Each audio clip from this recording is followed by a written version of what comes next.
একটা হাতি কিভাবে একটা পরিবারকে, একটা সমাজকে, সমাজের বিভিন্ন বর্গকে তার কার্যকলাপ দ্বারা একটা পরিবর্তন আনতে পারে তাদের ভাবনা চিন্তার মধ্যে, তাদের কার্যকলাপের মধ্যে, এই নিয়ে এক অসাধারণ চলচ্চিত্রের নাম হচ্ছে সফেদ হাতি। সত্যি কথা বলতে কি, বাচ্চাদের কিছু ছবি, গুপিগাইন বাঘাবাইন, তারপর সফেদ হাতি,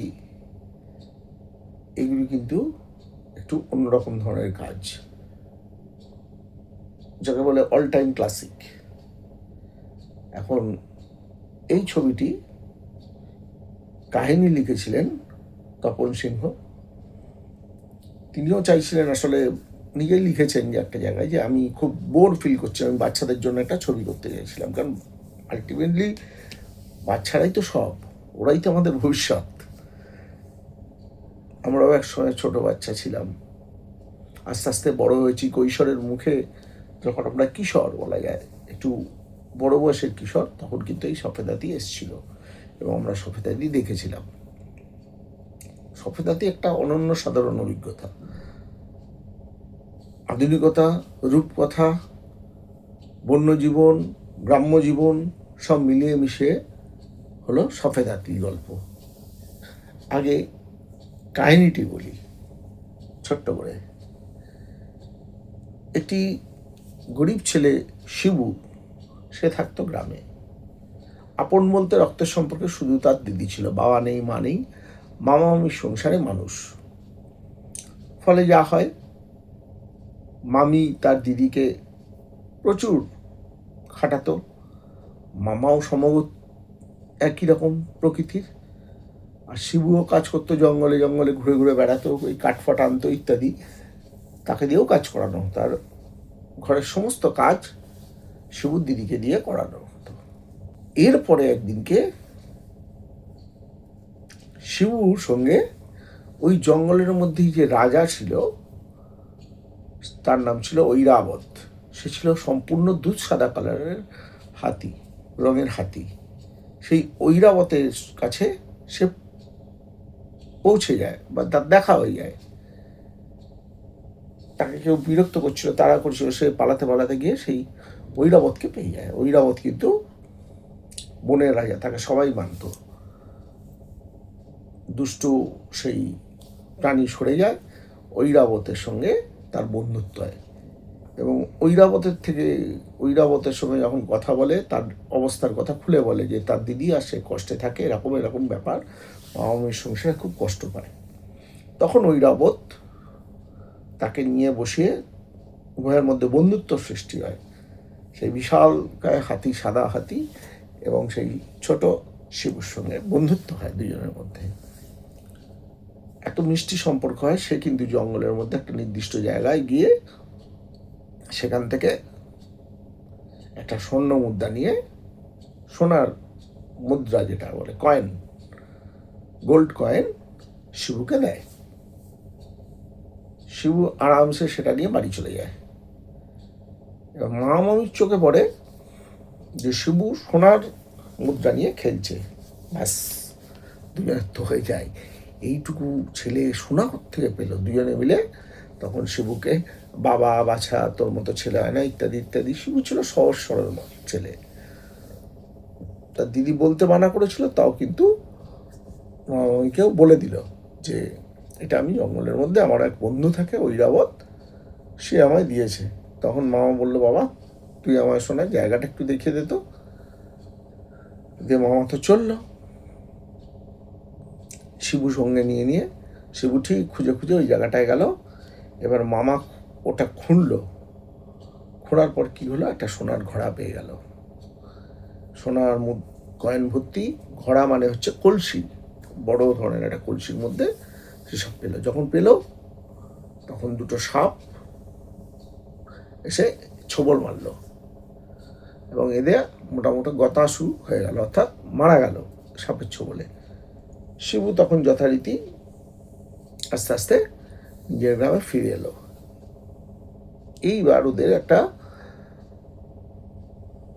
ভাই এবং বোনের একটা স্ট্রাগলিং শুরু হলো, কিন্তু তখন কিন্তু আর ভয় নেই। আমাদের পিছনে কিন্তু ওই জঙ্গলের যে রাজা, ওরা যে জঙ্গলে বসবাস করে, জঙ্গলের প্রান্তে যে গ্রামে, সেই রাজা ওদের, অর্থাৎ ঐরাবত, সেই সাদা হাতি তাদের বন্ধু, তাদের ছত্রছায়ায় শিবু এবং তার দিদি থাকতে থাকলো, তার নিজের বাড়িতেই থাকে।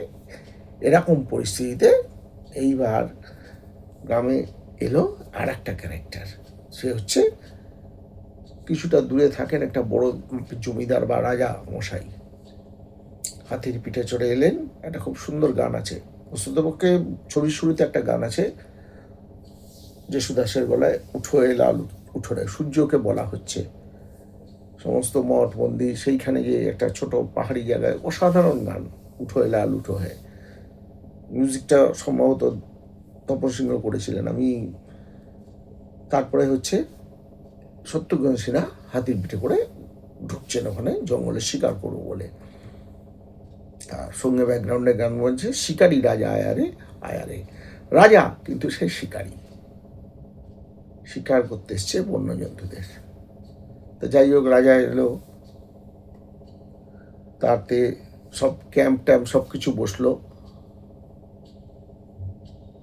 এবার আস্তে আস্তে আস্তে আস্তে রাজা কিন্তু এসছে অন্য উদ্দেশ্যে। শুনতে পেয়েছে কারোর থেকে যে ওখানে ঐরাবত থাকে, সাদা হাতি আছে, সাদা হাতিকে ধরতে এসছে রাজা। তার সমস্ত লোক লস্কর তাবু টাবু সব কিছু নিয়ে, বিশাল ব্যাপার, তার চলে এসছে এখানে সাদা হাতি ধরবে বলে। এইবার রাজা শুনতে পায়, জানতে পারে যে এই গ্রামের এক বালক শিবু, তার সঙ্গে ঐরাবতের বন্ধুত্ব আছে। সুতরাং ওকে যদি ট্যাগ করা যায় কোনোভাবে, তাকে কিন্তু ঐরাবতকে পেয়ে যাবো তাহলে। তাই হোক, তারপরে তাকে শিবুকে তার কাছে নিয়ে আসা হলো, তাকে খাইয়ে দাইয়ে ভালো মন্দ এ করে তাকে বোঝানো হলো। শিবু তো কিছুতেই রাজি নয় তার বন্ধুকে এরম ধরে দিতে। যখন কোনো কিছুতেই কিছু হলো না, তখন তাকে ফোর্স করলো, জবরদস্তি করলো। এই অবস্থায় দাঁড়িয়ে শিবু কিন্তু, ওই ছোট ছেলে কিন্তু একটা খুব যুক্তিপূর্ণ কথা বলেছিল রাজাকে, যে তুমি যাকে ধরতে এসছো সে কিন্তু এই বনের রাজা, তুমিও তো একটা রাজা, তোমাকে যদি কেউ ধরে বন্দি করে রাখে তোমার কি ভালো লাগবে? শত্রুঘ্ন সিনহা কিন্তু কোনো জবাব দিতে পারেনি এই প্রশ্নের।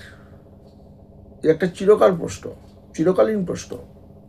আমরা যাদেরকে বন্দি করে রাখি, পশুদেরকে, আমাদের বন্দি করলে আমরা কি মানতে পারি? পারবো না, কোনোদিনই পারবো না। যে করে তাকে আমরা ঘৃণা করি। এরম জাতীয় কাজ যারা করে, এই বন্দি করে রাখা মানুষকে, কিন্তু অথচ পশুদের সঙ্গে আমরা মানুষের থেকেও খারাপ আচরণ করি তো।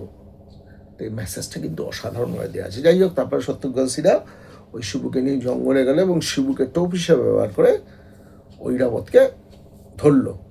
বা ঐরাবতী বোধহয় ওই এর কাছে তেড়ে এসেছিল, শিবুকে আটকে রেখেছে শুনে, তা এসে ওখানে আটকা পড়ে যায় শিবুকে ওইখানে। তখন ঐরাবতকে বেঁধে ফেলায়, রাজার যে তাঁবু ইত্যাদি প্রাঙ্গণে বেঁধে ফেলায়। তখন বনের সমস্ত পশুরা, পাখিরা যারা ছিল, তারা সব ক্ষিপ্ত হয়ে যায়। ক্ষিপ্ত হয়ে সব তখন দল বেঁধে আসতে থাকে। পাখি, বাদর, ভাল্লুক, কুমির, হনুমান, বাঘ, সবাই আসতে থাকে। আস্তে আস্তে আস্তে আস্তে সেই রাজার তাঁবুর দিকে। এবং হাতি, অসংখ্য হাতি সবাই মিলে জায়গাটা ঘিরে নেয়। তখন ওই এবং একে ছাড়িয়ে নেয়, ঐরাবতকে ছাড়িয়ে নেয়। ঐরাবতের পিঠে তখন শিবু গিয়ে উঠে পড়ে। শত্রুঘ্ন সিনহা তার বন্ধু নিতে যাচ্ছে গুলি করবে বলে, কিন্তু সেখানে তার বন্ধু আগলে একটি বাঘ বসে পড়ে, আটকে দেয়। কিন্তু শত্রুঘ্ন সিনহা ভয় পেয়ে যায় যে এবার যদি আমাকে মেরে দেয় বাঘে। সেই সময় একটা কিন্তু গান বাজে ব্যাকগ্রাউন্ডে, যে খিদে না পেলে পশুও মানুষকে কিন্তু আক্রমণ করে না। এই গানটি হতে থাকে এবং বাঘটি কিন্তু ততক্ষণে ঐরাবতের পিঠে করে শিবু চলে যায় এবং বাঘটিও কিন্তু তার বন্দুক ছেড়ে দিয়ে চলে যায়। মোটামুটি এই ছিল সফেদ হাতির কাহিনী এবং ছবিও সেরকম হয়েছিল। আমি দুর্ভাগ্য ইউটিউবে ওই ছবিটা পাচ্ছি না। অনেক খোঁজখবর করার পর জানতে হবে মাঝে মাঝে দেয়, আবার কেউ কেটে দেয়। তো দু একটা গানের সিডি ফিডি আছে ইউটিউবে, সেইখান থেকে কিছু স্ক্রিনশট দিলাম। আমার কাছে যে বই আছে সেখান থেকে ব্ল্যাক অ্যান্ড হোয়াইট একটু ছবি টবি ছিল, সেগুলো দিচ্ছি। দুধের সাথে ঘুলে মেটানোর মতো ব্যাপার, কারণ ভিডিও তো চালানো যাবে না, তবে গানও চালানো যাবে না। গানও খুব সুন্দর ছিল। এবার এই ছবিটি করতে মোটামুটি তখনকার দিনে 78 সাল ধরুন, খরচা হয়েছিল বিশাল টাকা, 28 লক্ষ টাকা মতো তখনকার বাজারে খরচা হয়েছিল। ছবিতে যে শিবুর ভূমিকা অভিনয় করেছিল তাকে কিন্তু নেওয়া হয়েছিল কাশিয়ান থেকে। আর শুটিংয়ের লোকেশনগুলো গোটা ভারতবর্ষ জুড়ে হয়েছিল।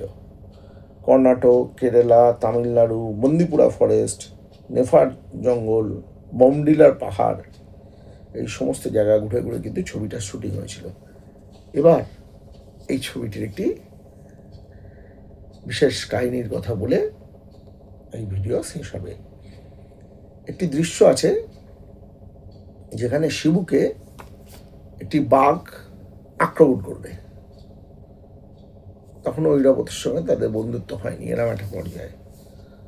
তা সেই বাঘ আক্রমণ করার দৃশ্যে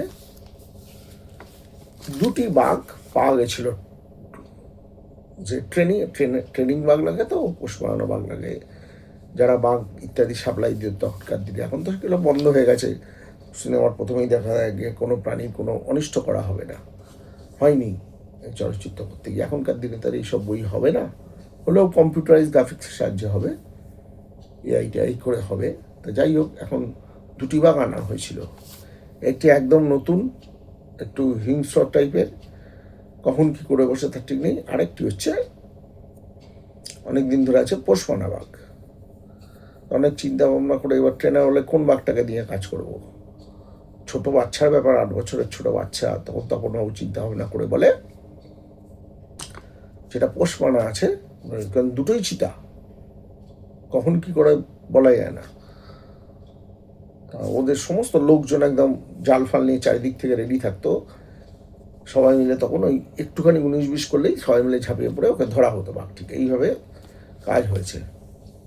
তা যাই হোক, তা সেই বাঘটি, তা পুরনো বাঘটিকেই আনতে বলে বেশি, নতুন বাঘটিকে তপনবাবু আনতে বলেন না। পুরনো বাঘটিকে রেডি করা হয়, শিবু হেঁটে যাবে দৃশ্যটি, আর বাঘটি তার কিছু অংশ এসে তার উপর ঝাঁপিয়ে পড়ে, এরকম ধরনের একটা দৃশ্য আছে। তাই যথারীতি ক্যামেরা শুরু হলো, শিবু হেঁটে আসতে থাকলো, বাঘটিকে রেডি করে দেওয়া হলো। বাঘটি কী করলো, একবার ঘুরে ওই শুটিং ইউনিটের দিকে তাকালো, তাকে লাফড়ে জঙ্গলের মধ্যে চলে গেল, আর কোনোদিন ফিরে আসেনি, একদম স্বাধীন। এই হলো আমাদের কাহিনী। তপন সিংয়ের, সত্যজিৎ রায় ছাড়া এইভাবে বাচ্চাদের ছবি কেউ করেনি। তরুণ মজুমদার করেছেন, সীমান পৃথ্বীরাজ ঠিক আছে, কিন্তু ঠিক বাচ্চাদের ছবি ওর রসটা অন্যরকম রস ছিল। আর এগুলো একদম সত্যজিৎ রায়ের গোপীকান্ত বাঘাবাইন বলুন, আমাদের এই তপনবাবুর ছবিগুলো বলুন, সব কিন্তু একদম পিওর বাচ্চাদের জন্য ছবি।